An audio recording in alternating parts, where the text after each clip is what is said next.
Okay, I will do my presentation in English, even if my English is not the best of the world. And as Michel just told you, I'm professor in political and urban geography at Artois University. It's located in Arras, which is located 100 miles north from Paris and 30 miles south from Lille, which is the topic of my paper. And as a geographer, I often start by giving a short presentation of the territory I'm studying, and here is a brief portrait of Lille with some figures and a description of the geographical situation. So Lille, which is located here, is a city with 235,000 inhabitants and is the center of an urban agglomeration with more than 1 million inhabitants in the French part and more than 1.3 million inhabitants with the Belgian part. Il faut que tu pointes directement Oui. sur l'écran, Bernard. Ah, peut-être sur l'écran, ça ira mieux. Voilà. Here, Lille is located here, and the urban area, the agglomeration, is there.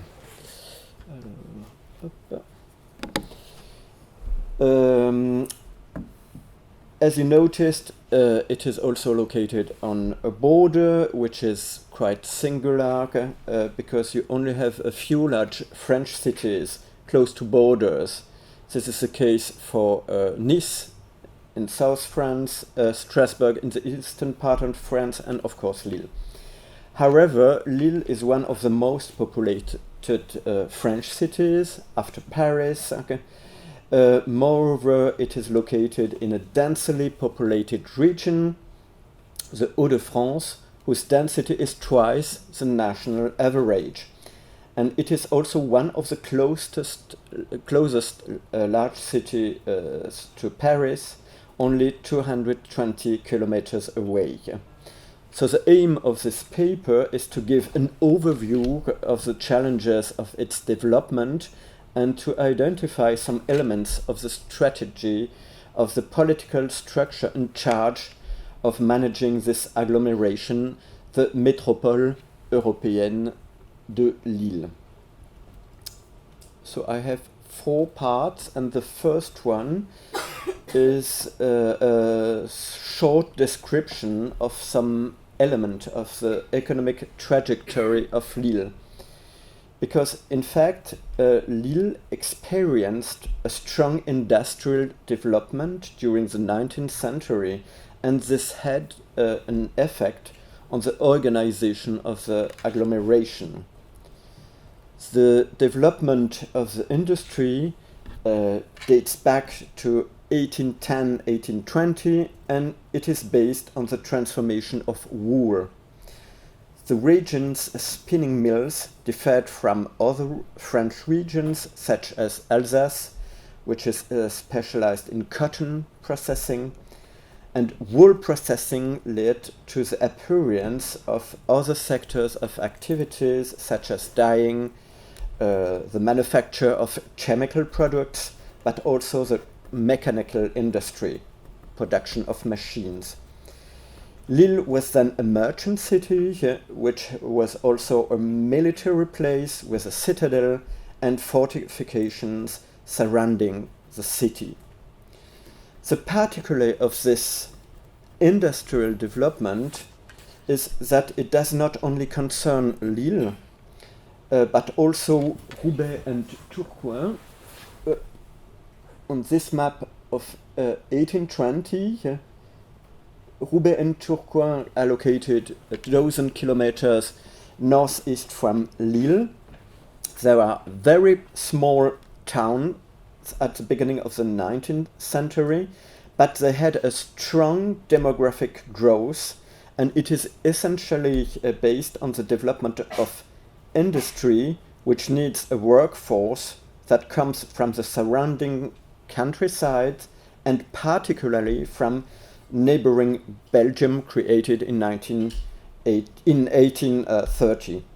Thus, for example, Roubaix went from 18,000 inhabitants in 18,000 to 34,000 in 1850 and 124 in 900.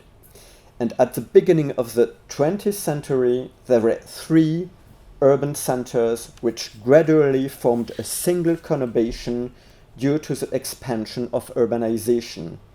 Common infrastructures were built, such as a tramway that linked the 3 cities, and gradually Lille, Roubaix, Tourcoing is referred to as a single agglomeration, but each city has an urban elite and industrial bourgeoisie. So here you can see the expansion of the 3 cities, and you have here a conurbation which appeared in the 1950s. The industrial development slowed down because of the wars in the 20th century and the economic crisis of 1929, but it is especially from the 1960s onwards that the slowdown will be felt. A real industrial decline was then observed, resulting in the closure of many factories. The number of industrial jobs fell dramatically. Several tens of thousands of people lost their jobs between 1960 and 1990 in the conurbation, and this loss was not compensated for by the growth of jobs and services. The consequences were all the more dramatic as the rest of the region suffered from the closure of the coal mines and the relocation of the steel industry. Demographic growth has slowed considerably due to a negative migratory balance. Part of the population migrated to more attractive regions, notably Paris and the south of France. However, from the 1980s onwards, a process of metropolization gradually took shape, which we'll discuss in a moment. I made some small mistake. So here you see the expansion of the agglomeration as a conurbation. So despite the crisis, the polycentric, so based on 3 poles of the conurbation remains, and this will have a political effect. Indeed, the conurbation is managed by an intermunicipal structure, the Lille Urban Community, Communauté Urbaine de Lille, which I will talk about now. Well, in the second part, I will have a look on the political body which is managing this agglomeration. In fact, in the 1960s, the rapid development of Paris, which is a huge agglomeration, a megapolis, which seems to be to the detriment of the rest of the country, worried the central state, which proposed to set up a métropole d'équilibre, so 8 métropoles d'équilibre that would become structuring development centers for vast regions and counterbalance the development of Paris. Lille is one of the 8 metropolises and one of the closest to Paris. At the same time, in order to fight against the fragmentation of municipalities and of political decision-making in these metropolises, the state proposed the creation of communautés urbaines, urban communities, that would take charge of the main competences such as economic development, urban planning, transport, transport and with other competences remaining at the municipal level. As you notice on this map, only a few of the métropoles d'équilibre, Strasbourg, Lille, Lyon and Bordeaux, had an urban community, and other urban community were created in smaller cities. But in Lille, it had a very important effect, because it was created in 1968. It is composed of 95 municipalities, of which Lille, Roubaix and Tourcoing are the most populated. The president of the Communauté urbaine de Lille has a real political weight, and this increase with time, and also because Pierre Mauroy, the mayor of Lille between 1973 and 2001, so a long time, and president of the urban community between 1989 and 2008, was prime minister, was the French prime minister between 1981 and 1984, and he has therefore a strong political weight. However, there was a strong competition between the main cities, and integration at the community level is not perfect. This does not prevent some emblematic achievements, such as the automatic subway in Lille in the 1980s. Polycentrism translates into political competition, and this will continue even though there is a reorganization of economic activities in the conurbation, from which the city of Lille will take particular advantage. The strategy of the Communauté urbaine consists in making the agglomeration of a large European metropolis to develop a large business district, Euralille, in the former industrial wastelands near the city center, and by reinforcing the rail transport hub.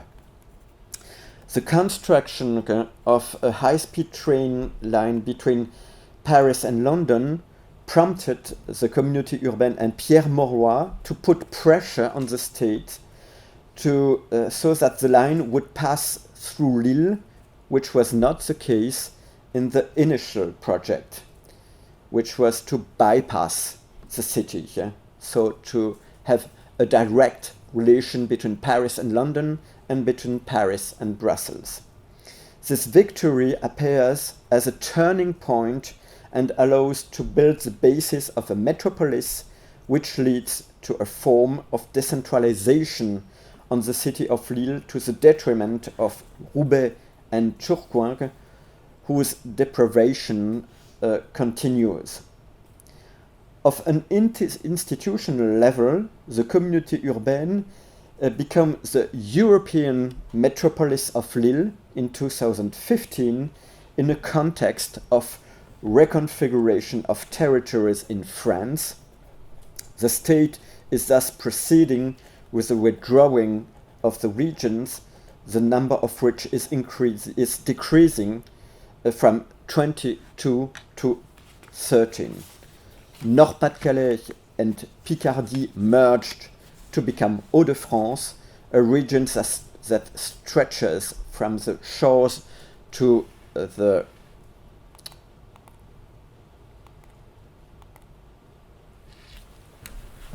northern shore of the North Sea, the French-Belgian border, and in the south to the neighboring of the Parisian agglomeration. So is Lille a metropolis? Yes.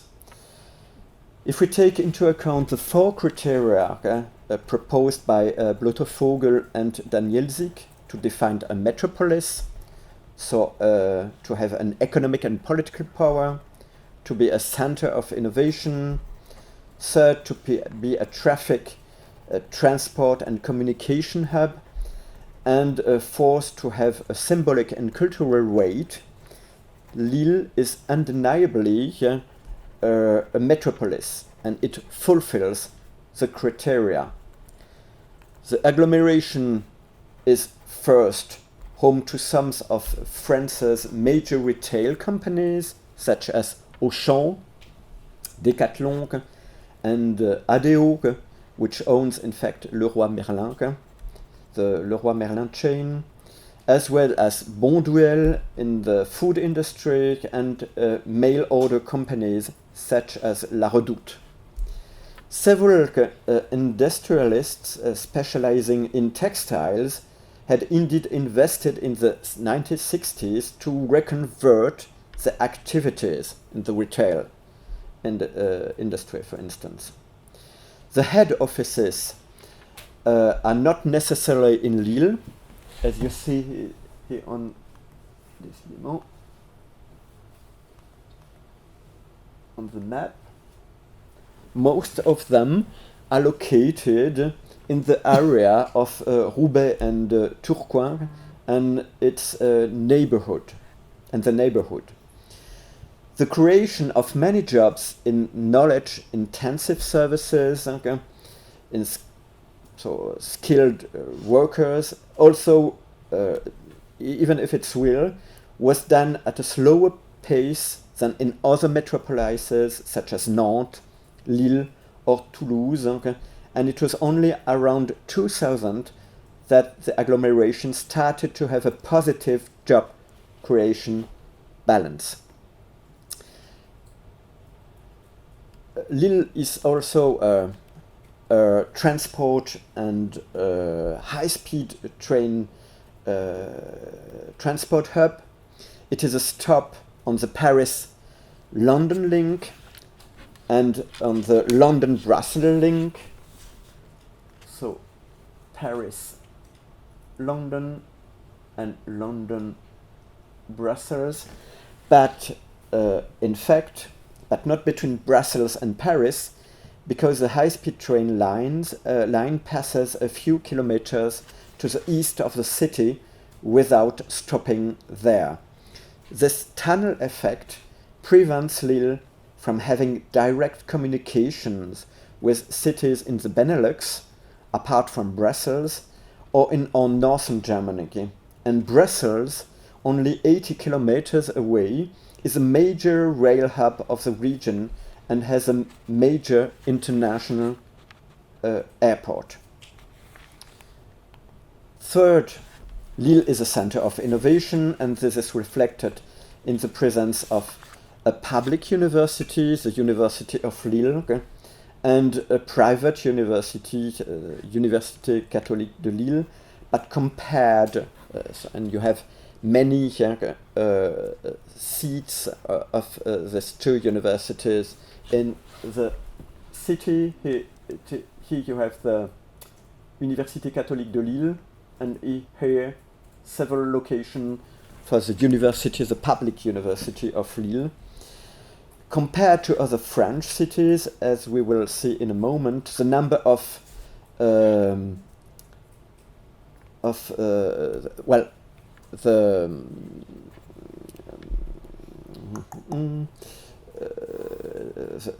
universities and the research centers are not so powerful than these of other regions.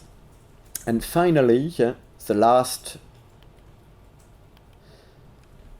idea, in 2004, Lille was chosen as the European Capital of Culture, which has considerably strengthened its reputation in France, but also abroad in other foreign countries. And since 2000, the Communauté Urbaine and then the MEL has regularly organized major cultural events, called Lille 3000. The latest one, called Utopia, was inaugurated 1 month ago and will run until the 2nd of October, a multitude of exhibitions and events are organized on the theme of the relationship between man and his environment. So, all this shows that the métropole européenne de Lille major concern is economic attractiveness, and that it is largely based on strengthening the agglomeration's readability of an international scale. But the situation of the conurbation is a bit deceiving. It is dynamic in relation to the rest of the region, but there doesn't seem to be a knock-on effect on the territories neighboring the métropole européenne de Lille. This is perhaps due to the fact that the metropolitan core remains relatively small, and that several parts of the conurbation have continued or continue to experience economic difficulties, and the conversion of Tourcoing and Roubaix, which began in 2008-2010, is finally beginning to bear fruit now. So Lille also seems to be experiencing less dynamic growth than neighboring Belgian regions, particularly Flanders. As you see here on the map, the growth of jobs is much more intensive in Belgium, and you can see here the border between France and Belgium, even in Wallonia, which seems to be less dynamics than Flanders, the job growths are more intense than in the Hauts-de-France and than in the region of Lille, which means you have a lot of cross-border workers. More than 30,000 workers are crossing the borders to work in Belgium, and especially in the city of Flanders, like Kortrijk, for instance. So,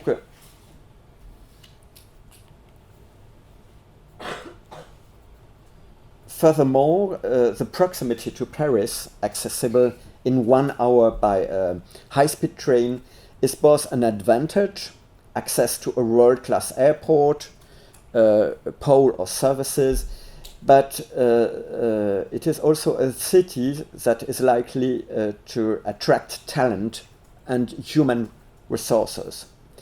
So what about the 2030 strategy, which is a strategy developed by the Métropole Européenne de Lille and which was validated in 2090s?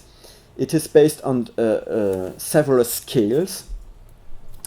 On the one hand, the Métropole Européenne de Lille has been developing training agreements with major European cities for several decades, but also in the world, and generally cities that are among the most important of the countries in relation. And you have more than 12 twin partners.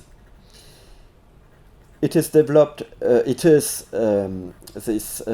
twin cities are located both in developed countries and in developing countries. The Métropole Européenne de Lille has also a strategy of cross-border cooperation with neighboring foreign territories since the early 1990s, and in 2007, the Lille-Kortrijk-Tournai Eurometropolis was created. These internationally oriented strategies show the ambition of the Métropole Européenne de Lille, but also its difficulties to dialogue with neighboring French territories, and especially the mining basin, which is very close and which is located between the city of where my university is located and Lille, or the coastline. Okay? The mining basin and some cities of the coastline, like Calais or Dunkirk, appears to be in crisis and of little interest to the metropolis.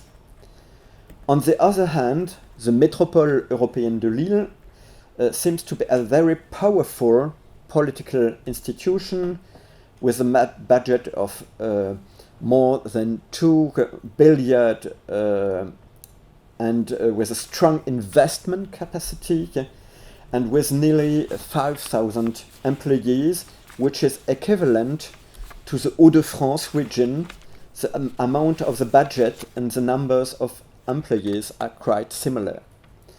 So the two institutions, Métropole Européenne de Lille on one side, the region Hauts-de-France on the other side, are often in competition rather than complementing each other, especially as they are led by different majorities, progressive forces for the MEL and conservative party for the regional council. So the Métropole Européenne de Lille has a spatial strategy on the scale of the conurbation, which is showed here on this map. I won't describe it, but in fact, industrial wastelands have been used to develop specialized business centers like Euratechnologie, La Haute-Borne, La Plaine Image.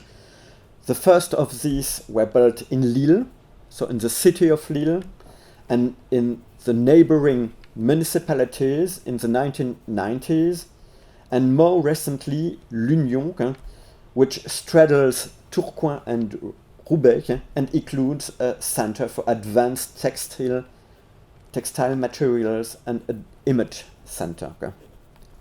So in conclusion, the Lille conurbation is a metropolis whose situation could be considered a little bit deceptive. It seems very dynamic in the regional context of Hauts-de-France, but this seems less the case when compared with other French or European metropolises or in a cross-border context. However, the Métropole Européenne de Lille, the MEL, has significant human and budgetary resources and has benefited from state support on one side, as well as European funds to carry out an economic conversion that is not yet complete. And as you have noticed, the attractiveness and the legibility of the metropolis is an essential issue for the Métropole Européenne de Lille for the future. So thank you for your attention.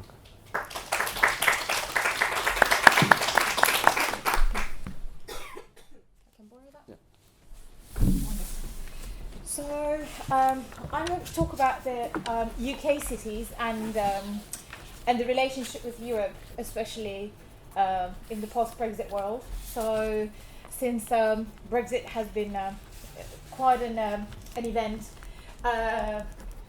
which I thought it might be interesting to see if the link has been already lost or if there's still hope for collaboration. So the good news is that there's definitely hope, and the UK cities are doing really their best to keep the ties, to keep their cities open, to attract international talent and investment. So just to recap a little bit, what is Brexit? What happened? This was wildly in the press. I'm sure you followed it all. So in 2016 there was a referendum, and following all that and a long series of negotiations, finally in 2020, end of 2020, the UK formally left the EU. So that means, yes, what does that mean actually? Any ideas? Is it like the gym, you quit your membership and that's it? Or any ideas? What's the key issue? What's the biggest change? It's like unprecedented, like no one before had Yeah, that's absolutely true. I would not recommend it to anyone. Yeah. Commerce, Yeah. economic relations, and also you need a passport to get in. Yes. So the key is our passport. What's the key change? It's all about the money. Yes, it is all about the money at the end. But what has changed Incoming refugees. as well? That all comes with it. The law, the EU law, is not applicable anymore. So it's the law has changed. I know, we forget about that. So that means actually at the beginning they also found out that there were a lot of laws that there was a gap, because imagine if you know the EU law comes into force, you don't have to have a separate law in your own legislation. So they had to make a lot of laws. That's one thing, and then of course refugees, money, all of the above, and all of that of course has a massive impact on the cities. And of course in the Withdrawal Act, and so basically they had to pass another law, which is the Withdrawal Act, saying that we don't recognise the EU law anymore.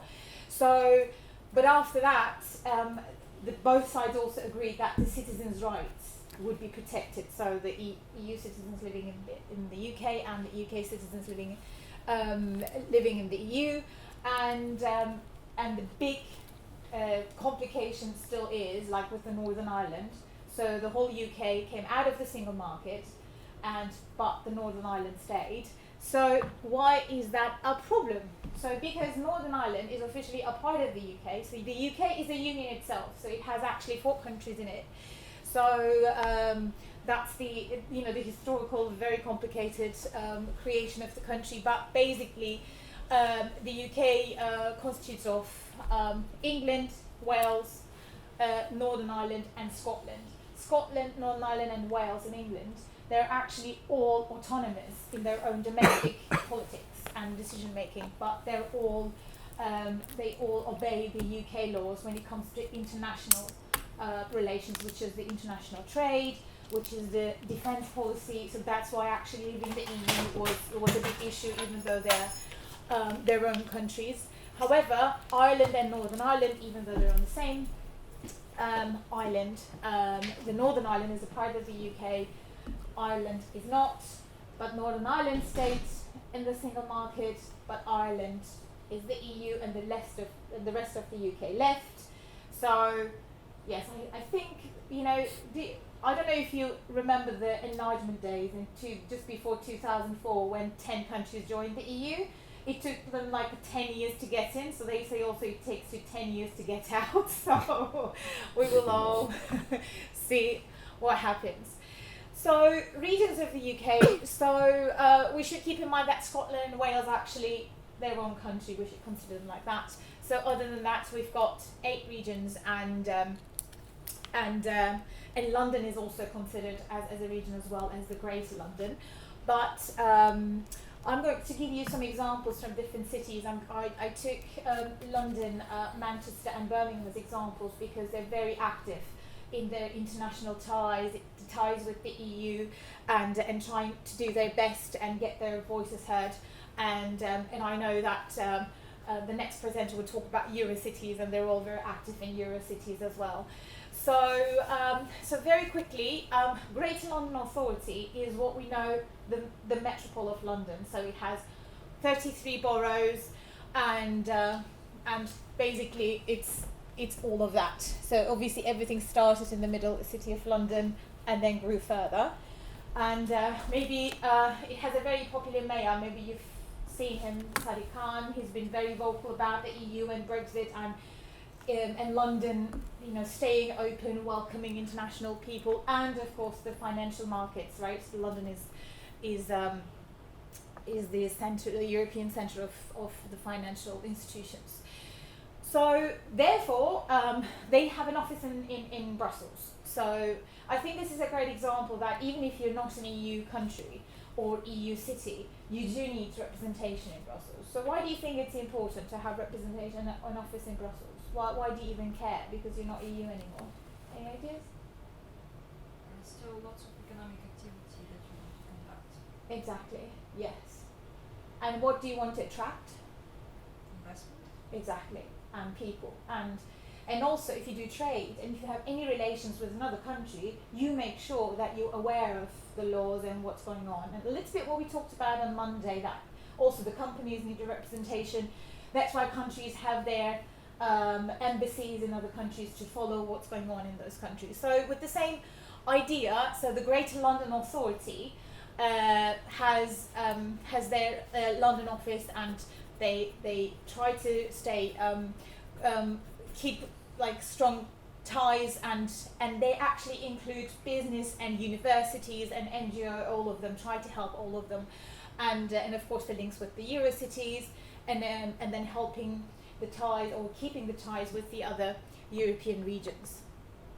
So what's really interesting in London is actually it's a little bit like Rome and Vatican.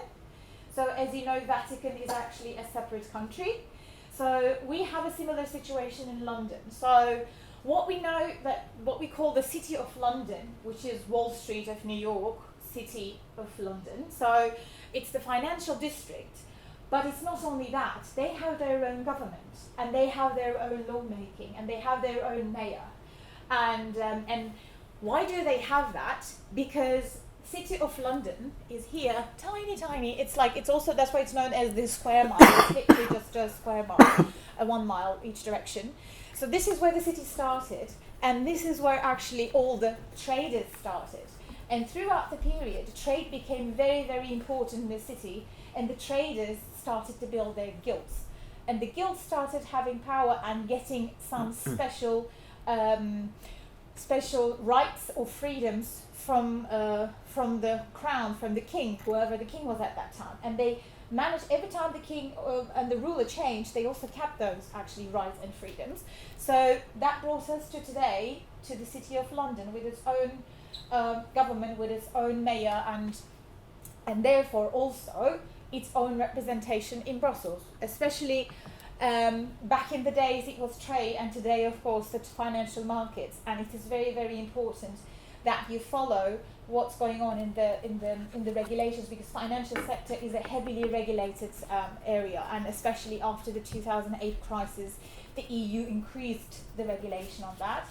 And now you might think, okay, now they left the EU, they don't care, but they do have to care, because if you want to continue trading with them, you have to obey the laws on both sides.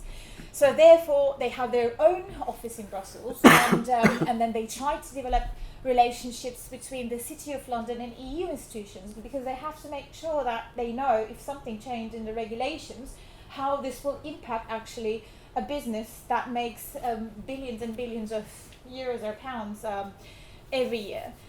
And again, they talk to the members of the European Parliament and European Commission officials, and of course all the member state representatives as well. But of course the UK is not all about London, even though, yes, especially in the discussions of Brexit, like everybody asked, okay, what's going to happen with the financial institutions? But the big cities, the metropoles of the UK, they built this association that's called the Core Cities UK. So whom do we have there? So we've got the so Glasgow, Newcastle, Belfast, Leeds, Manchester, Sheffield, Liverpool, Nottingham, Birmingham, Cardiff and Bristol. So these are all very important, as it's called, core cities of the UK. And but then obviously compared to London, they're the second tier. To make their voices heard and to have a collective action, they created the core cities. And again, the message after Brexit was also for the core cities that they remain open and they want to continue to have their ties, and with the Eurocities and with all the European cities and with the European Union. So there were a lot of tweets, a lot of press releases back in the days that was shared, and today as well. They keep their presence with the membership in the Eurocities, with their offices in Brussels, and continue the relations. What was really interesting was also with the big cities in the UK was, so obviously there's a central government taking decisions and making big changes and developing new strategies. But in addition to that, the cities do it themselves as well. They have their own strategy. And they also have to have their international strategy, because just following what the government does or decides, they might not agree. That's one thing. And the second thing is also that they have to have a plan and a strategy for the city and try to have their own relationships and deals. So one good example was from Greater Manchester. So Greater Manchester is the region around Manchester. So in the UK, to make it complicated for everyone, sometimes, for example, you have Birmingham, the region is called West Midlands. In Manchester case, you have Manchester, the region is called Greater Manchester. So I think it was about who won the discussion when they decided about the name with the smaller cities around. So Greater Manchester recently updated their international strategy, and this was kind of a need for all cities, the big cities, to do, to again emphasize their involvement in the international area. And then this is just an example from one region or from one city. However, this is quite a standard if you go through all the international strategies of the big UK cities. They all talk about trade, they're talking about foreign direct investment, they talk about research and innovation, because they know if you only invest in research and innovation, you can ensure growth and have a chance actually for growth. International students, so this is actually a very important area as well, and big concern for a lot of cities and regions in the UK, because education is an important industry, and international students do come to the UK a lot to study, to do their masters, to do their PhDs as research fellows.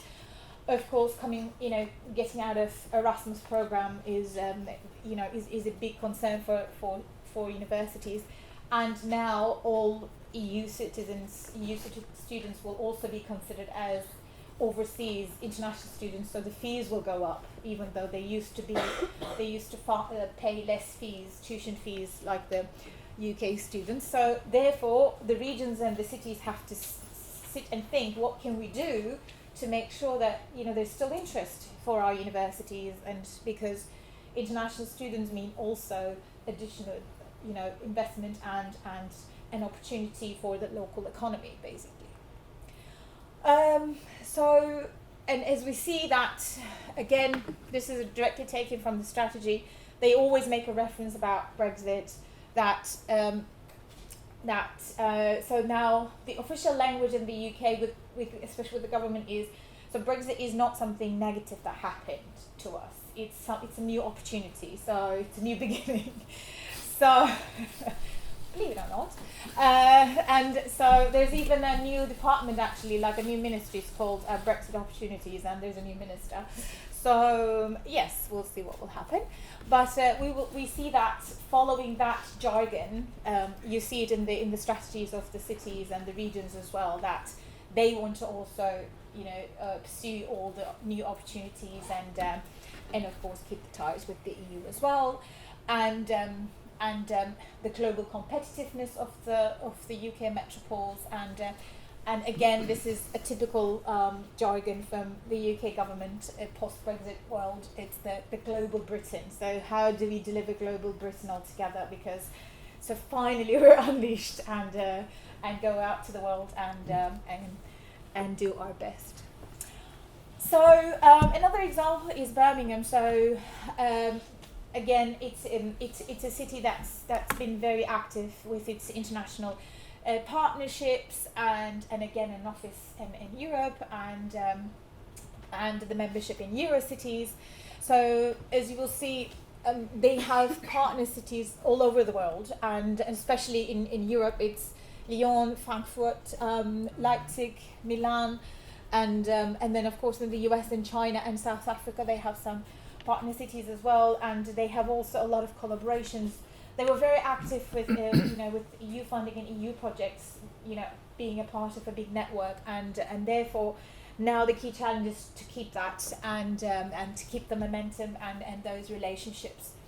So therefore they were one of the first UK cities that actually opened an office in Brussels, and now the idea is to convert that office into a more general, like again, collaboration with universities, chambers of commerce, and getting all the involvement and basically looking for opportunities in many different areas where possible, and of course having a more proactive approach, because if you're not an EU member, then you have to be more proactive to make sure that the relationships with other cities stay intact, that you can develop new projects, even and go and find maybe new funding because you can't have EU funding, and to make sure that you keep on building on what you have built up in the past 47 years as an EU member.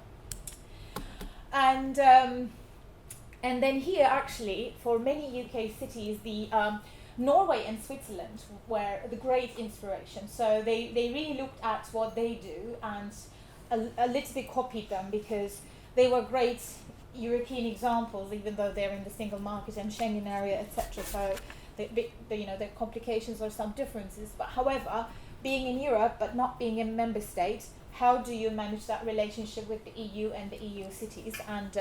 And this was a great example for them, and they followed that example. And it also gave them the justification to keep those representations, the offices, the teams, and also the motivation to continue doing projects and partnerships with the European countries. As mentioned, so the engagement with the Eurocities, and then I think another important thing is that as the central government loses its seat in the council, in the European Council, and of course you lose your seat in the European Parliament, so your channels to get information and to influence decisions just gets limited. So therefore, again, having a presence in Brussels was very important for many cities to get some more information and cooperation channels. And as mentioned, the universities now being more and more active as a part of this city initiatives, and joining the forces to make sure they go and have also the academic networks, the alumni networks into the play, so that you can develop or show that you have actually more ties that you can go and leverage from, basically. And that's all from me. If you have any questions, very happy to have them. So I will try to describe you the European policy of Nantes and Nantes Métropole. Excuse me for my English, which is not as good as my predecessors. Maybe I think you know already Nantes as you are here. So Nantes, it's a city, the city of 300,000 inhabitants, more or less, but the metropolis area, Nantes Métropole, is more than 700,000. And it was good to have your presentation on the French organization, because Nantes was Nantes Métropole was created in it was not Nantes Métropole, it was not community urbaine. I don't remember the name. Anyway, it was in 2001, beginning of Nantes Métropole, and in 2015. It really became a metropole with 24 municipalities, with Nantes, which is the main, the biggest city in the metropolis. Various fields of intervention are shared between Nantes Métropole and the city of Nantes. In fact, all the municipalities are transferring their competencies to Nantes Métropole, mainly on climate, urban development, waste, water and sanitation, transport, public spaces, sustainable development, energy, economic development, environment, employment, housing, education and research, Europe and international, and tourism, which is very large. And the city of Nantes is in charge of children and education, and sports and culture and community life. And our department, European department, is in charge of both competencies of Ville de Nantes and also Nantes Métropole, which means we are what we call the pooled service, shared service for both institutions. So the European policy has been developed since many years, and I think it started first with the twinning relations with the twinning relations with European cities from the 60s, mainly with the German city of Saarbrück, Cardiff in Wales, Tbilisi and Georgia, and Cluj-Napoca in Romania. So it's Europe in its large definition. It's not only EU members, as we have Tbilisi and now Cardiff. So in the it started with the twinnings, and I think the influence of the former mayor Jean-Marc Ayrault, who was prime minister. I was thinking there are some similarity with Lille. Jean-Marc Ayrault gave an impulsion to develop a European policy for Nantes Métropole, and mainly to use more the European cities networks for the benefits of Nantes Métropole. So Jean-Marc Ayrault was mayor from the beginning of the year 2000 until when he was prime minister. It was 2012. Yeah. And he was replaced by, I'm sorry because I don't remember all the names. Anyways, the actual mayor, Johanna Roland, who is also president of Nantes Métropole, has been elected in 2014 and has been re-elected in 2020. And she continues the European policy of Nantes Métropole, and she was also she has been very active in Eurocities, as Nantes has been chair of Eurocities network from 2016 to 2018. Today we are on the way to redefine the European policy of Nantes Métropole. I don't think we will have big changes. It's really in the continuity of what has been done before, but maybe we'll have some new trends, new topics to work on, mainly because of the crisis, of the COVID crisis, which changed totally the way of working in European matters. As I do believe it's really important to have some direct contacts with other cities, and with COVID we couldn't have them. And I think we have also to reinvent how to build a strong relationship with other counterparts and with other cities.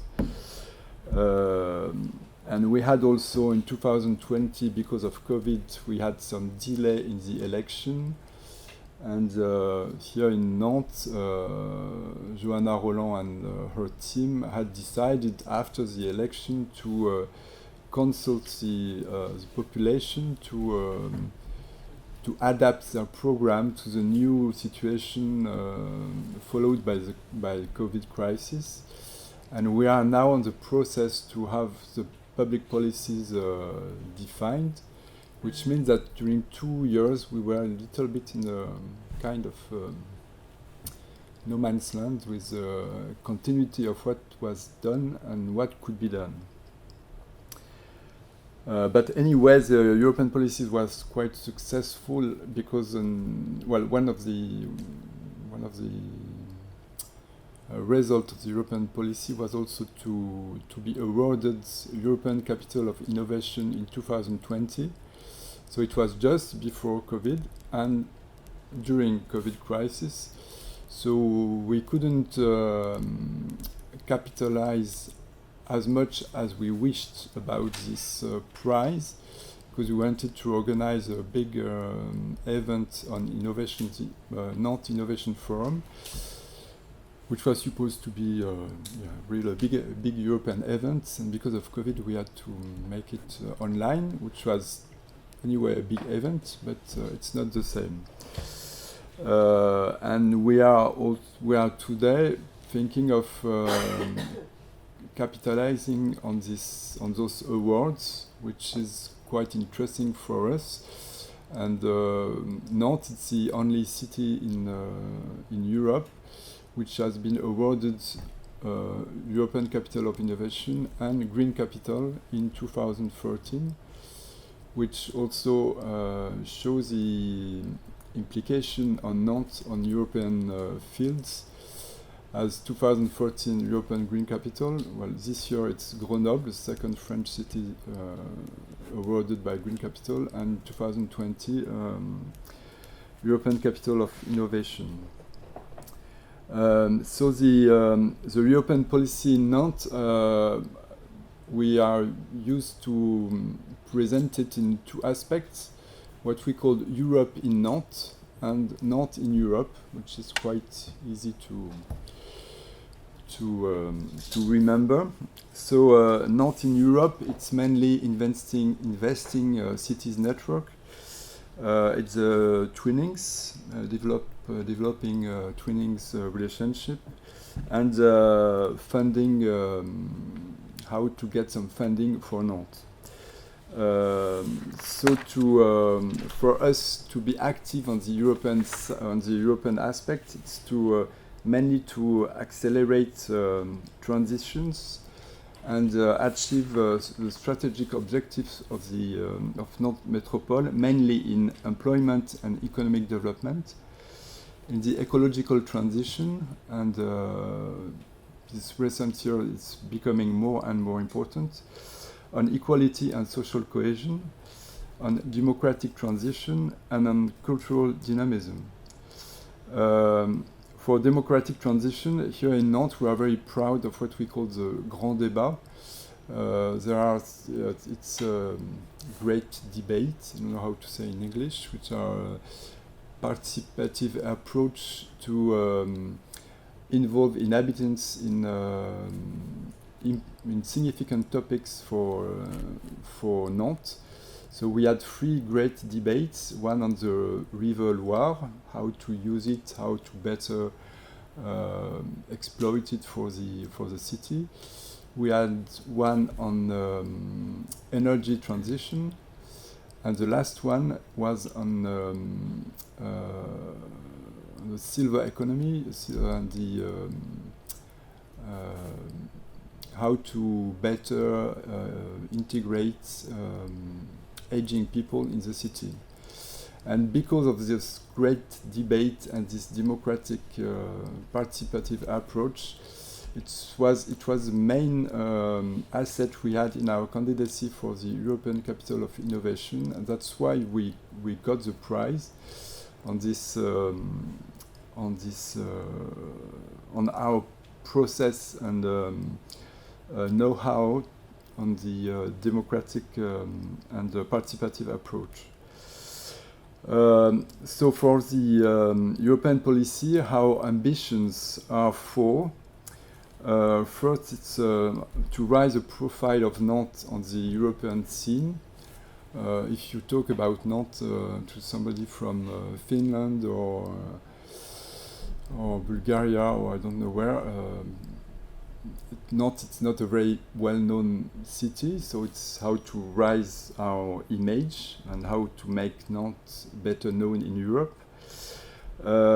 It's to exchange best practices with other cities and also make some benchmark on different topics in order to draw inspiration from the experience of other European cities. So that it's very important for us, for the department and for the civil servant in Nantes Métropole, how to get some ideas from outside, and how to have some better policies here and better action here in Nantes, and also how to promote our own practices, which can be interesting for other people, like, for example, the participative process. This also leads to the fact that we can better identify European partners to build some European consortium to get some European funding also. And last one, it's about lobby and influence in Brussels, and we realize that it's something that we cannot do alone, and that's why we decided to, Nantes Métropole decided to invest cities network to make lobby in Brussels, and mainly with Eurocities. So Nantes Métropole has decided to develop a multi-network strategy, mainly with Eurocities, which is our the main network that we are investing, but also some other networks, such as CEMR, Council of European Municipalities and Regions, which is the European section of CGLU, which is Conseil et Gouvernements Locaux Unis, so it's ULCG, I think. UCLG, thanks. Is it Committee of Regions, maybe? No, it's an association of cities, global association, global network. So they have European section, African section, Asian section, North American, I think, and South American section, and it's a little bit like Eurocities, but on the global size, and with any kind of local authorities, so from villages to region. When Eurocities, it's only metropolis. And CMR and the French section of CMR, AFCCRE, Association française du Conseil des communes et régions d'Europe, are also open to any kind of local authorities.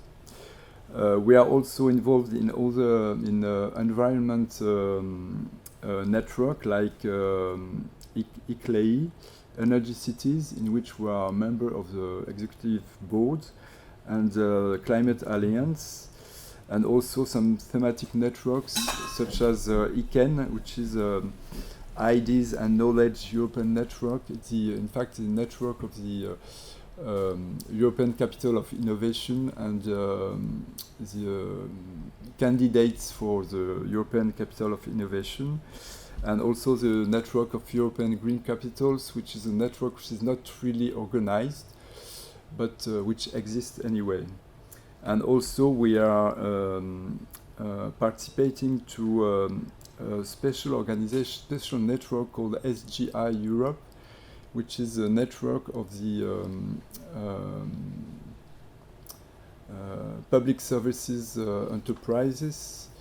And we are not member because it's just public services enterprises who are member, but the one of the vice mayor and vice president of Nantes Métropole is president of the transport enterprise in Nantes, la TAN. Maybe you used it, and as president of TAN, is member of SGI and is now president of SGI Europe, which is a a body which is not very well known, but which is important because they are consultative body for any social regulations adopted by Europe, together with other trade union and Conférence européenne des syndicats, and with also the le patronat. I don't know how to say it. So entrepreneurs. Yeah, they are representative of entrepreneurs. So about Eurocities, Eurocities is a leading network of major European cities. Now it's more than 200 members. So mainly it's for cities which are more than I think 400,000 inhabitants. But there are also some smaller cities which play a leading role in their area. Eurocities is today, I think it's considered as the main lobby group for cities and for the urban matters in Brussels. They are working on different topics through forum, with Economic Development Forum, the Digital Forum, the Social Affairs Forum, the Environment Forum, the Mobility Forum, and the Culture Forum. And in each forum there are some working groups. And in each working groups, each cities are working together about subjects on their European aspect and what Europe should do on those aspects, and how Eurocity tries to explain and illustrate how cities are acting and concretizing all the European regulations in the fields. For example,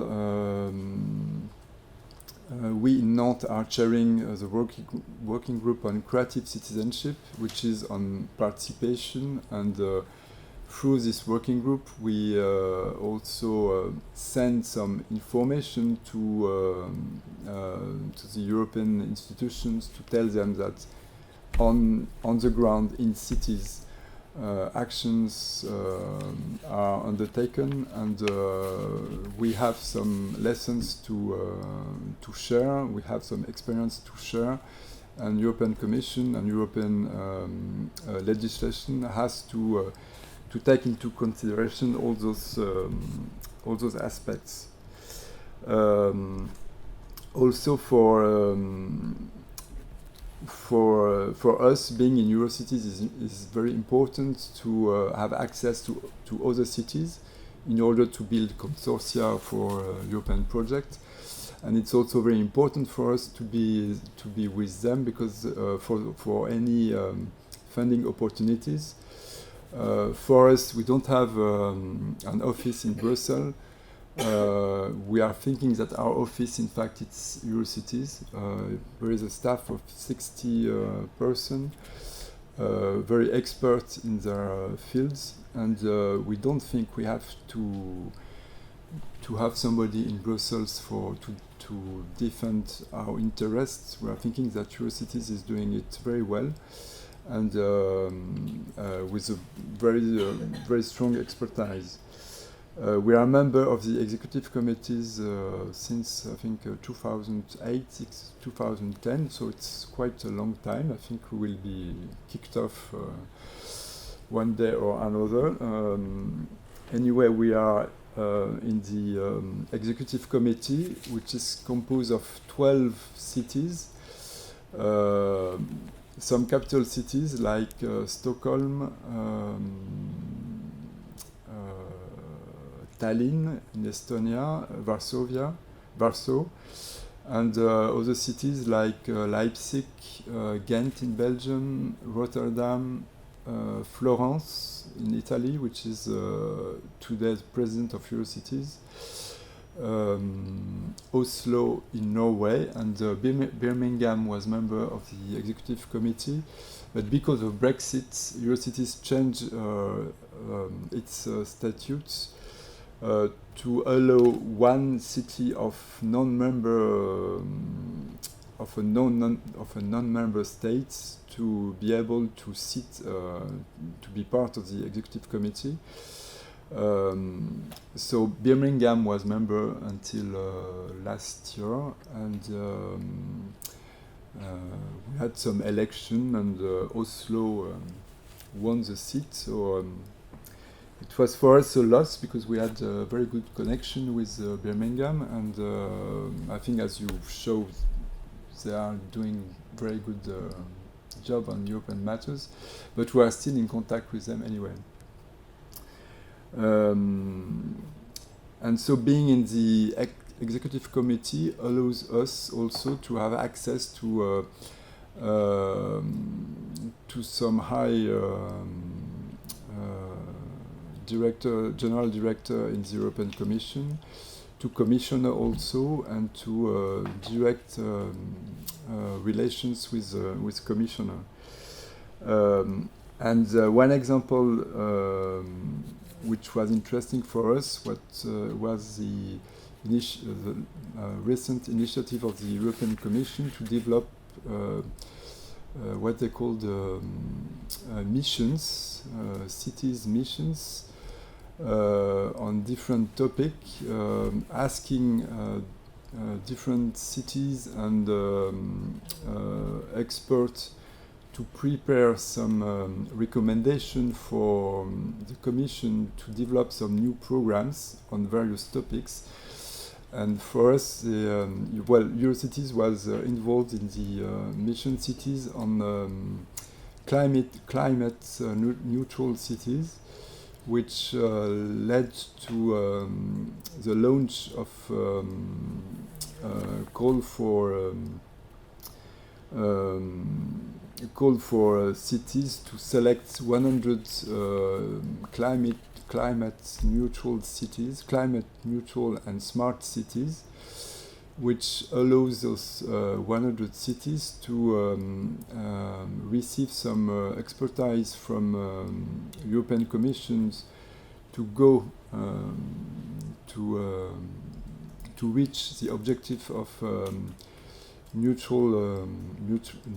climate neutrality in 2030, but mainly 2050, and to get some extra funding from the European Commission.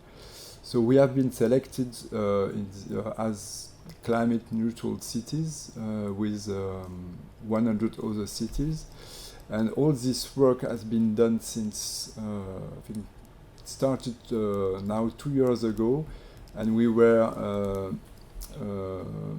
consulted by European Commission, by the city missions, to give our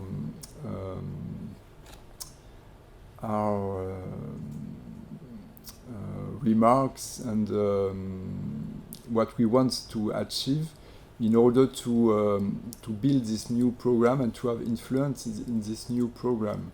So it's I think without being in Eurocities it would have been more difficult, and it was, I think, really an asset to be in Eurocities and to have access to this information before the other. So that's mainly about Eurocities. Europe in Nantes, I will be maybe I will go faster.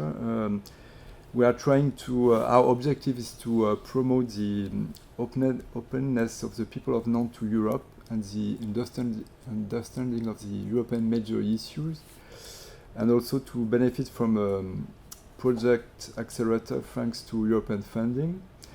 So to encourage the openness of the inhabitants of Nantes, we are supporting some associations such as Maison de l'Europe, such as Euradio, which are some important associations which are promoting Europe ideas and European spirit in Nantes. And Maison de l'Europe now is managing important space on Ile de Nantes, which is called Europa Nantes. It's 1,000 square meters dedicated to Europe, in which you can have access to any information about Europe, where all the European associations, I think there are more than 60, something like that, are located there, and where you can have some language classes, English classes, German classes, Italian classes, Greek classes, where there are some exhibitions and many activities about Europe. It's also we are also developing some specific instruments in order to promote the youth mobility.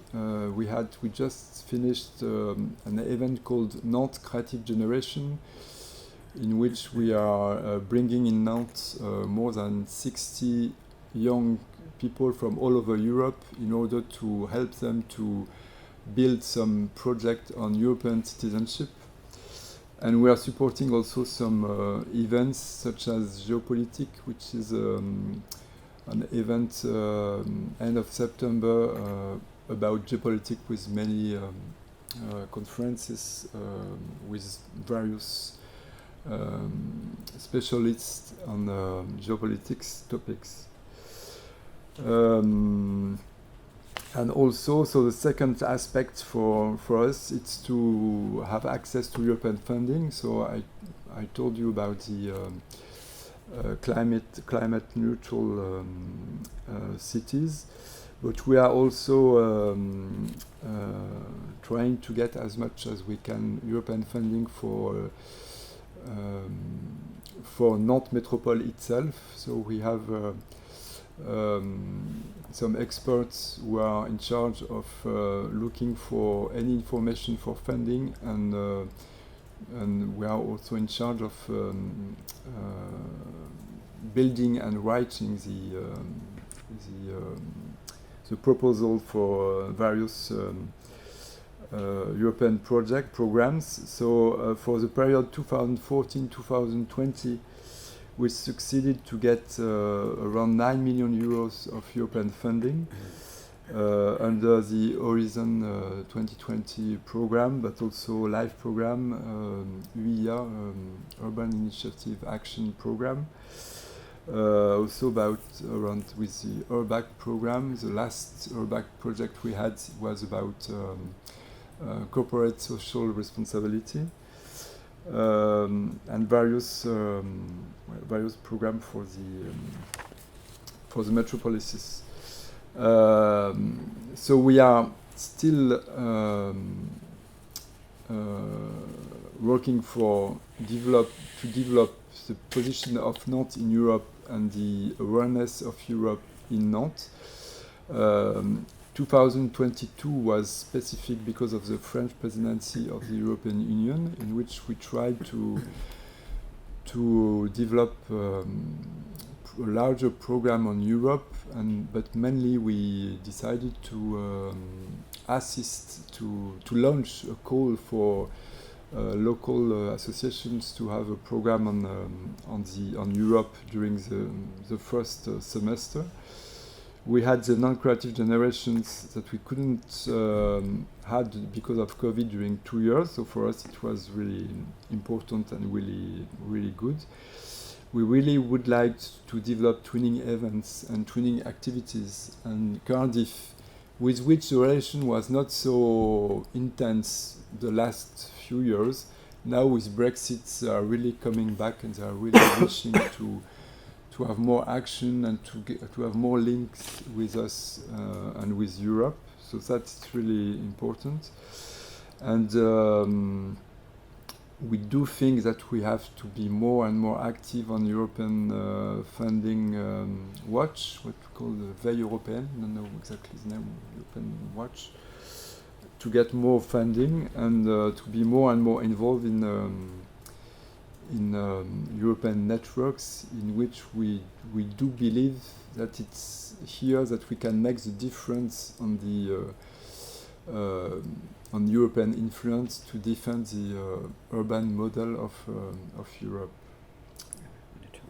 Well, I think I'm finished.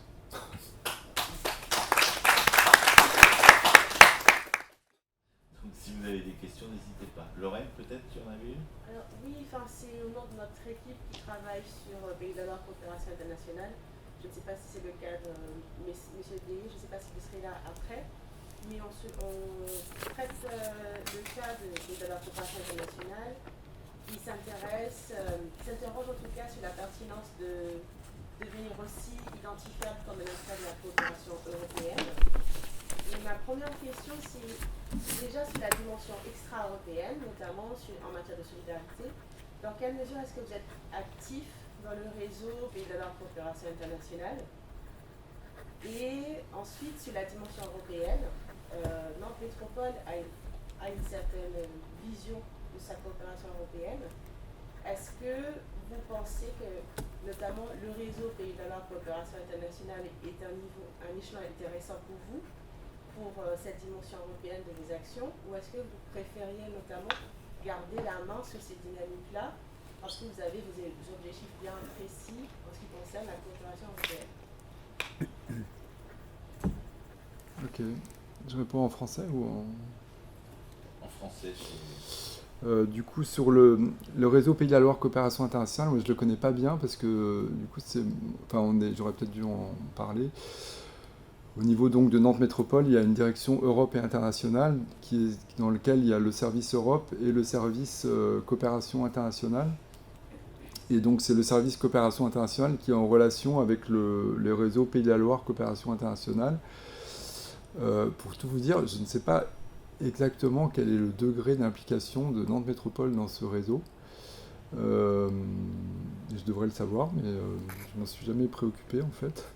Mais je sais qu'ils sont en relation régulière, puisque le réseau, de toutes les manières, apporte beaucoup en termes de relations avec les autres acteurs, en termes d'information.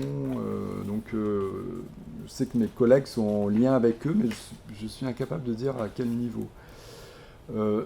Et du coup, pour moi, ce réseau Pays de la Loire Coopération Internationale, il a plus une dimension internationale qu'européenne. C'est pour ça que je dois dire que ce n'est pas un acteur que j'ai identifié comme pertinent sur la coopération européenne, mais c'est peut-être une erreur. Donc je vais regarder de plus près.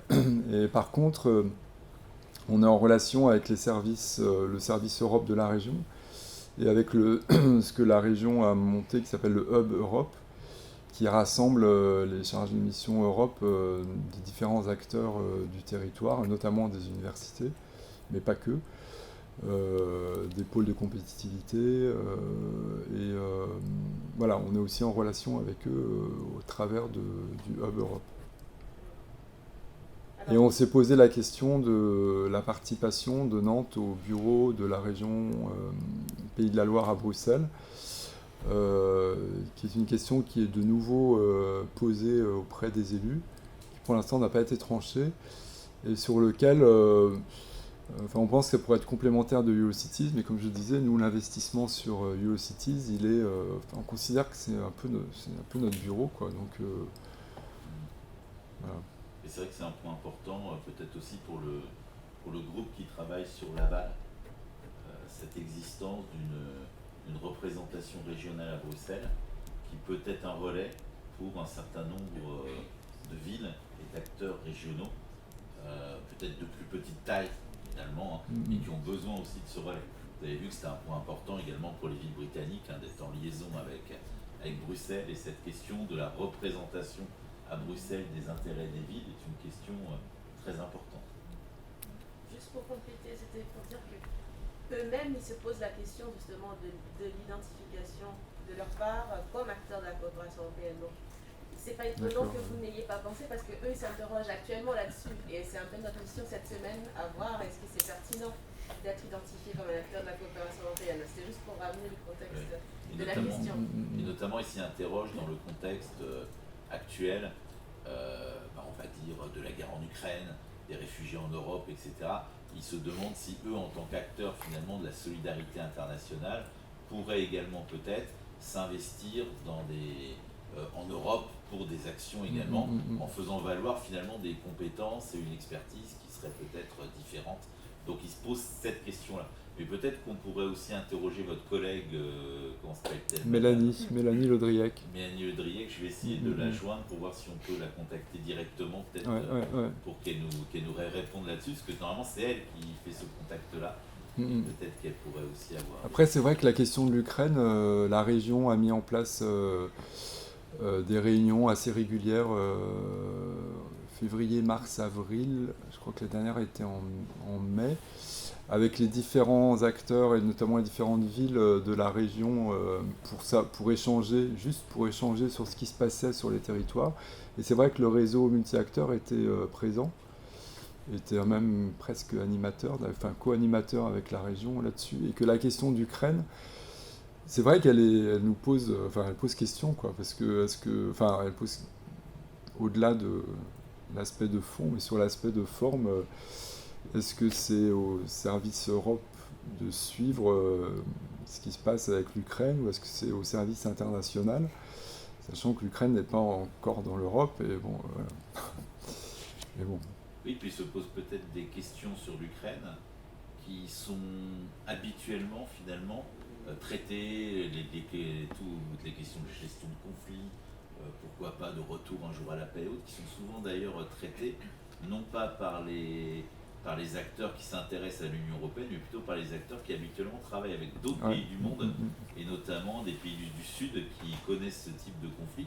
Et c'est vrai qu'il y a peut-être des rencontres à faire ou des interactions à trouver qui n'existaient peut-être pas auparavant. Peut-être une recommandation pour votre projet. Alors, je dirais que c'est directement lié avec EuropeAid. Et en fait, je dirais en fait comme recommandation pour ce projet-là, pour les clients, en fait, améliorer la relation avec DG DEVCO à Bruxelles, et en fait avoir une influence pour les projets et décisions et en fait pour les fonds européens. Alors c'est EuropeAid, et pour voir en fait aussi s'ils pourraient jouer un rôle pour la livraison des projets, en fait, parce que ça c'est un réseau. Et ils ont en fait beaucoup à faire ou beaucoup à offrir, je dirais, pour les projets européens. Je ne sais pas quelle région, quel pays, mais si c'est coopération internationale, il y a toujours un rôle très très important pour les réseaux à jouer entre les fonds européens et la livraison des projets et les acteurs locaux. Et ça dépend des pays, mais je pense que ça c'est le plus important. D'autres questions, peut-être d'intervention en anglais également, si vous voulez. Hein. Là, on a parlé en français. Mais...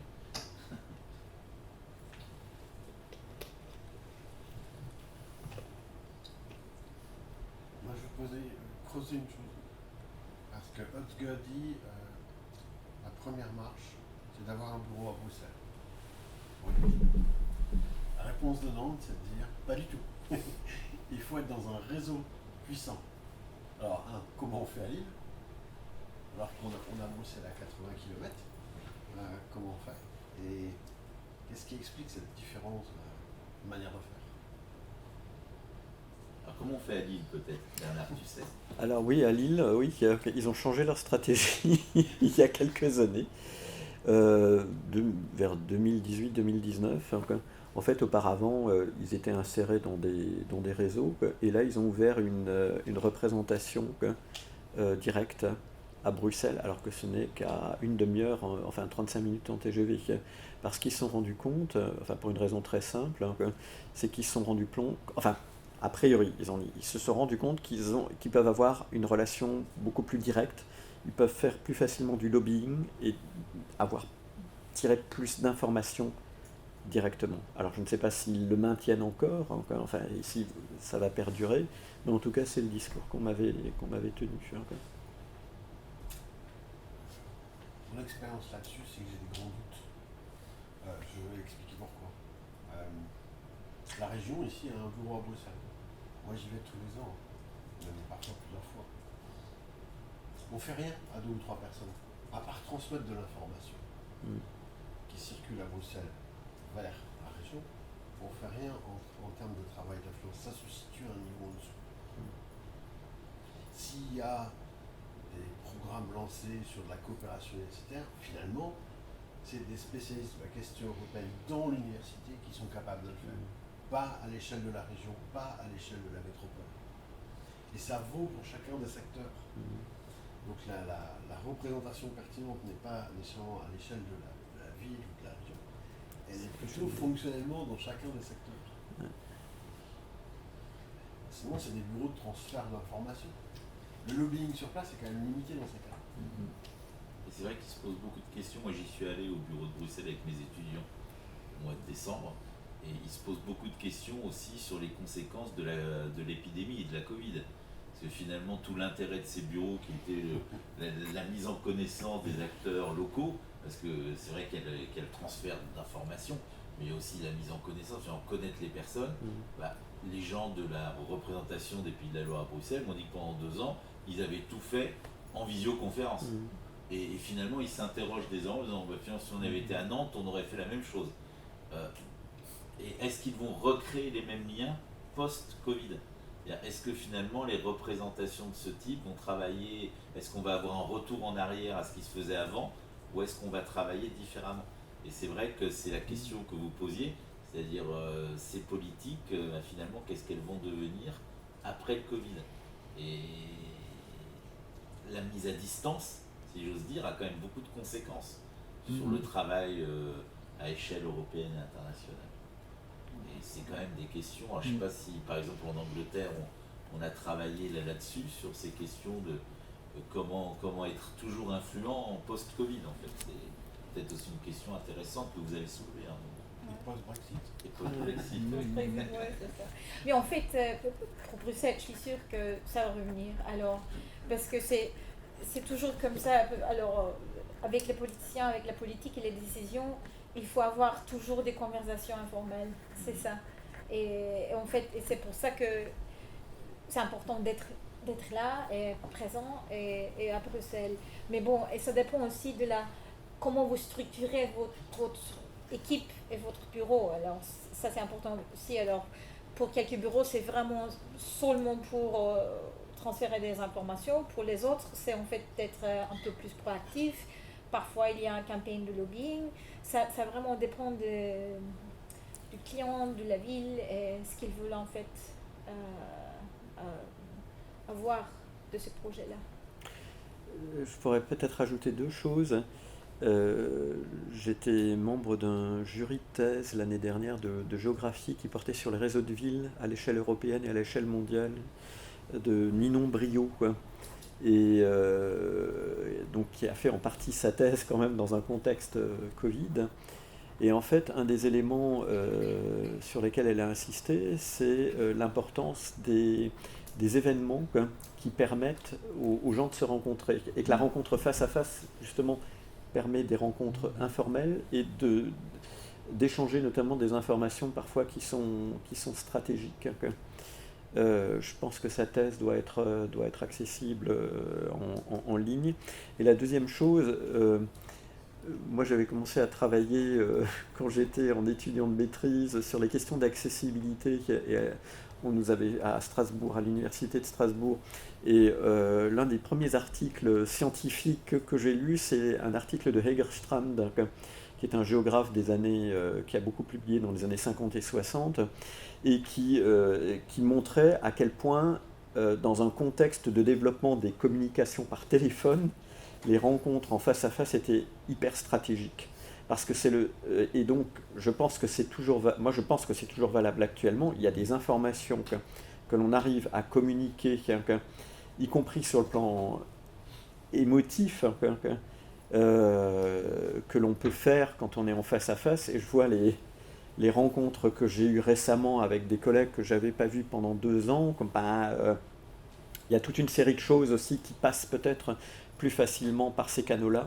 Donc je pense que notamment pour les représentations, alors c'est pas forcément le fait d'avoir une représentation, mais le fait d'avoir des événements ou des lieux qui permettent aux acteurs de se rencontrer et de faire du networking. Oui, moi, c'est ce que je disais sur le... Je pense qu'on va changer nos manières de faire parce que en fait, le Covid a montré qu'il y avait certains déplacements qui n'étaient pas utiles et qu'il y a certaines réunions qu'on peut faire en visio. Et du coup, tant mieux en fait, parce qu'on gagne du temps et on abîme moins la planète. Par contre, il y a des événements, il y a des choses qui nous manquaient, ce que vous dites, quoi. C'est tout l'informel, c'est la relation à l'autre, c'est les pauses café. En fait, c'est dans les pauses café que les choses se font et se défont.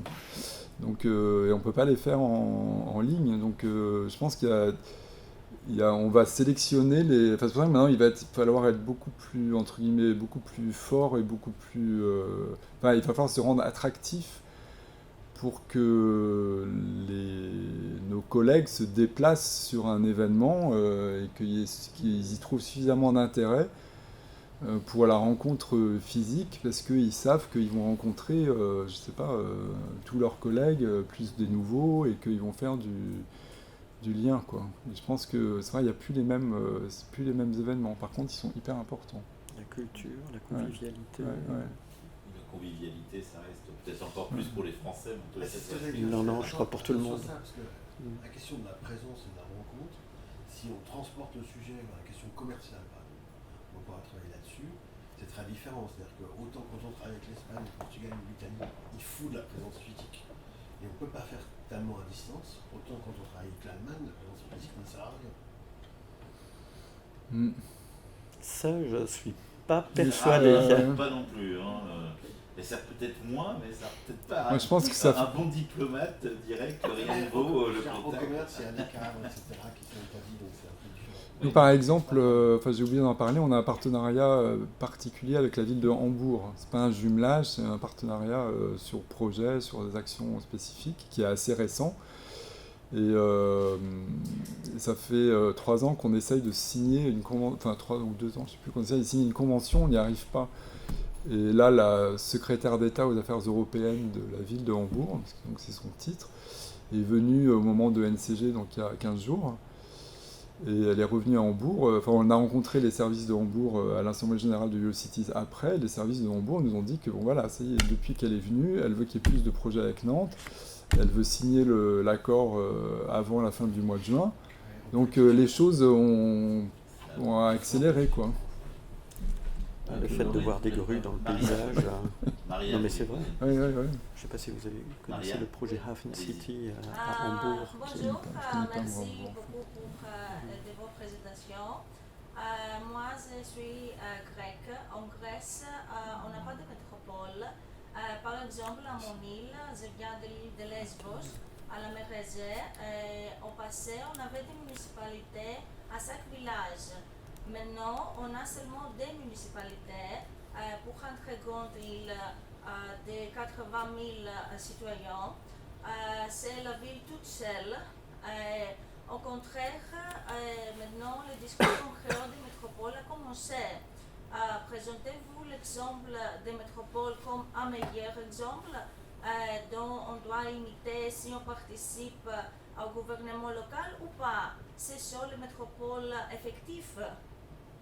En fait, est-ce que en fait, c'est la taille qui compte? C'est-à-dire, est-ce qu'il faut forcément s'unir pour créer des choses plus importantes, ou alors est-ce que des petites villes peuvent toujours agir? Parce que effectivement, vous avez le cas de la Grèce, mais il y en a un autre groupe qui travaille sur l'exemple de Laval, par exemple. Là, on a parlé des grandes métropoles, parce que forcément, ils ont toutes des politiques européennes. Et finalement, est-ce que des villes plus petites et des municipalités plus petites peuvent également avoir une politique européenne? Je sais, Frédéric, que précédemment, tu étais dans une ville qui ressemble un peu à Laval, en tous les cas qui est plus petite. Je crois que c'était à Romans. Hein. Oui, dans la Alors, Drôme. est-ce que dans une ville moyenne, on va pas dire petite, hein, parce qu'on va fâcher, dans une ville moyenne, est-ce qu'on peut aussi avoir une politique européenne et internationale, qu'on soit en Grèce ou en France ou ailleurs? Moi, je pense que oui, parce que en fait, tout dépend de la volonté politique. Il faut que ça soit vraiment porté par des élus et ensuite des acteurs sur le territoire. Après, il y a des programmes européens sur lesquels les villes moyennes n'auront pas accès parce que c'est réservé à des villes de plus de 50 000 ou plus de 100 000 habitants. Il y en a d'autres, comme l'appel à projet sur la mission ville climatiquement neutre. En fait, donc ils ont reçu près de 400 candidatures, et ils ont retenu, parmi les 100 candidatures qui ont été retenues, c'est principalement des grandes villes. Et là, par exemple, parmi les 9 villes françaises qui ont été retenues, on compte, donc il y a Nantes, Angers, Bordeaux, Marseille, Lyon, Paris, donc c'est quand même des grandes villes, et les seules villes de taille moyenne, c'est Dunkerque et Dijon, qui sont quand même déjà des villes qui font 150, 200 000 habitants, je pense. Et beaucoup de petites villes n'ont pas été retenues, et en fait, la commission a indiqué qu'ils avaient quasiment retenu d'office toutes les grandes villes, et notamment les villes capitales, du fait de l'impact que ça aurait sur la neutralité climatique du continent, parce que c'est vrai que quand une ville comme Paris devient climatiquement neutre, ben ça fait tout d'un coup un impact plus important que si c'est une ville de 100 000 habitants. Mais je pense quand même que... moi je parlais de Nantes métropole parce que c'est le sujet aujourd'hui, mais je pense que les villes moyennes peuvent avoir une politique européenne. Je pense qu'elles doivent aussi travailler en alliance, travailler avec d'autres villes de leur taille. En France, il y a d'ailleurs des associations de villes moyennes et de petites villes. Il y a des associations de maires ruraux, je crois, qui sont aussi présents sur des programmes européens. Donc, je pense que s'il y a une volonté politique, s'il y a des projets qui en valent la peine, et s'il y a des thématiques qui méritent d'être défendues au niveau européen, je pense que n'importe quelle... après, c'est une question d'organisation, mais que des villes plus petites peuvent aussi avoir une politique européenne. Et je pense qu'en tous les cas, pour une île comme Lesbos, je pense que vous avez quand même la thématique des réfugiés qui fait que forcément, je ne sais pas, mais vous devez être en lien avec Lampedusa et avec d'autres îles qui sont confrontées à cette question-là. Je ne sais pas, mais... Moi, je me demande s'il n'y a pas au moins trois possibilités différentes. La première, c'est d'avoir effectivement une volonté politique et donc d'avoir à l'interne un service ou une personne, ou plusieurs personnes qui sont spécialisées dans la question européenne. La deuxième, c'est le réseau. C'est ce que vous évoquez. Faire partie de réseaux thématiques ou de réseaux qui regroupent des entités qui ont la même taille.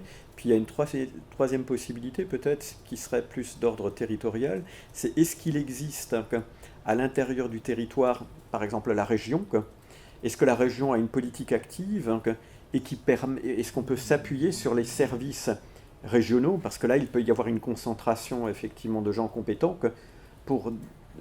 qui peuvent aider par exemple au montage de projets. Il y a peut-être d'autres possibilités encore, mais... Lorraine ? J'avais une question par rapport à l'efficacité des réseaux, comment trouver sa place en quelque sorte dans un réseau. Je discutais il y a quelques semaines avec Valérie Dumonté, qui est la présidente du groupe des ODD à Cité Unie France, et elle m'expliquait qu'effectivement, quand elle avait pris la parole, notamment à New York, pour parler des villes et des régions, la parole était collective, c'est-à-dire qu'il parlait des thématiques transversales. Et que quand d'autres villes avaient pris la parole dans d'autres occasions, c'était pour mettre en avant leur propre municipalité ou leur propre ville, leur propre réseau. Et je me posais la question, est-ce que, et là effectivement on a vu que Lille avait peut-être la même problématique en sachant comment être suffisamment représenté en interne, comment est-ce que Eurocities essaie de trouver cet équilibre entre intérêt collectif et transversal et aussi la représentation des problématiques très particulières des villes dans le réseau?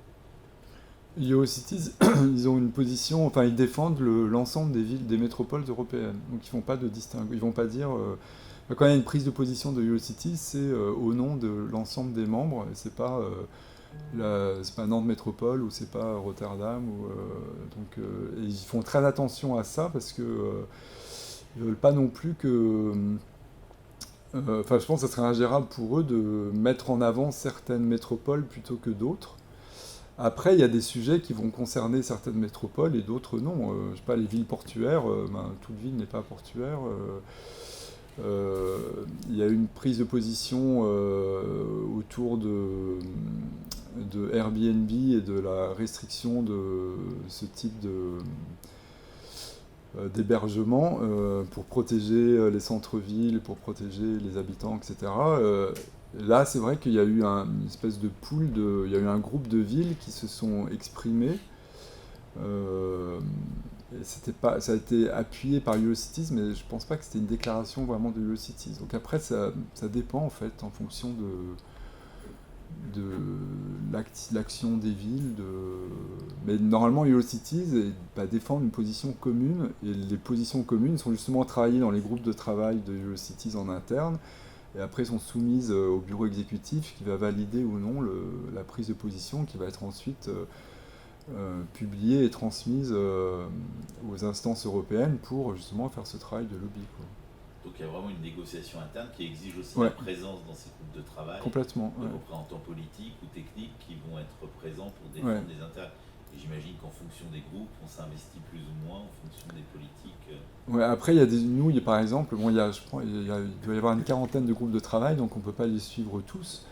Donc bon, on fait confiance, on en suit certains, on est plus actif dans certains que dans d'autres, et pour les autres, on fait confiance. C'est vrai que quand au bureau exécutif, quand arrive une prise de position, je sais pas, il y a eu une prise de position par exemple sur l'interdiction du plastique, pour bannir le plastique. Nous, on ne suit pas ce groupe de travail en lui-même, on voit la prise de position. En général, nous, ce qu'on fait, moi, je transmets au service à Nantes Métropole pour être sûr qu'il n'y a pas de choses énormes sur lesquelles on serait en difficulté, mais en général, on valide, quoi. Une fois que... Est-ce que j'aimerais bien poser une question, enfin 3 petites questions à Özge Iskit, parce que je trouve que ça interroge quand même les relations des villes et des métropoles que vous avez évoquées avec l'État, avec l'État central, l'État britannique. 3 questions. La première, quel est le degré d'autonomie des villes, et notamment des 11 métropoles que vous évoquez par rapport au gouvernement central? La deuxième, est-ce qu'elles se sont constituées en réseau, formel ou informel, pour défendre leur position vis-à-vis de l'État? Et troisièmement, quelle est la position du gouvernement central, et notamment peut-être des ministères, les affaires... La relation. Oui, la relation. Oui. Ok. Ils sont dépendants, en fait, parce que le budget vient du gouvernement central. Alors, ils sont très très limités, en fait. Même la politique, là, ils ne sont pas d'accord, en fait, mais quand même, je dirais que l'Angleterre est très très centralisée. C'est un peu comme France, en fait. Comme la France, ouais. oui. C'est pas comme Espagne ou Allemagne, parce qu'à cause du budget, en fait. Et en fait, Core Cities est un peu là pour ça aussi, en fait, ce réseau. Et alors, Londres, comme ville, est assez forte, mais quand même, l'autre réseau, Eurocities, c'est pas seulement pour les relations internationales, c'est aussi par rapport au gouvernement central. Mais il faut avoir des bonnes relations avec l'État et avec le gouvernement, qui n'est pas toujours le cas. En fait, il y a aussi parfois des problèmes où ils ne sont pas toujours d'accord, les régions et les villes non plus. Ça pose en fait maintenant, la Britannie est en train d'avoir une grande transformation de la politique régionale, parce que la politique régionale était européenne. Et maintenant, ils ont développé leur stratégie de leveling up. Alors, on ne l'appelle pas, bien sûr, stratégie régionale, non, ça serait langage européen. Alors, c'est leveling up. Et ils ont changé même le nom de ministère, là. Et là, en fait, ils ont changé aussi la balance ou l'équilibre entre les régions et les villes. Les villes étaient, avec le fonds européen, étaient plus flexibles. Et en fait indépendants aussi, mais maintenant ils sont les régions qui décident, qui va recevoir des fonds ou pas. Et là, ça sera très très intéressant en fait. On verra parce que ça vient de commencer et il y aura des conflits et beaucoup de discussions, je pense. Mais quand même, c'est un lien assez fort. Alors, les fonds décident qui est le pouvoir. On voit aussi comment finalement les questions européennes permettent aussi aux villes, aux métropoles, de développer des politiques plus indépendantes et plus autonomes aussi, parce que là effectivement il y a une arrivée budgétaire directe. Absolument. Ça c'est maintenant le problème aussi pour l'Écosse et Wales aussi. Alors parce que maintenant ils ont des régions. Alors officiellement pas, mais quand même, ça sera le gouvernement central qui va décider en fait par rapport aux fonds.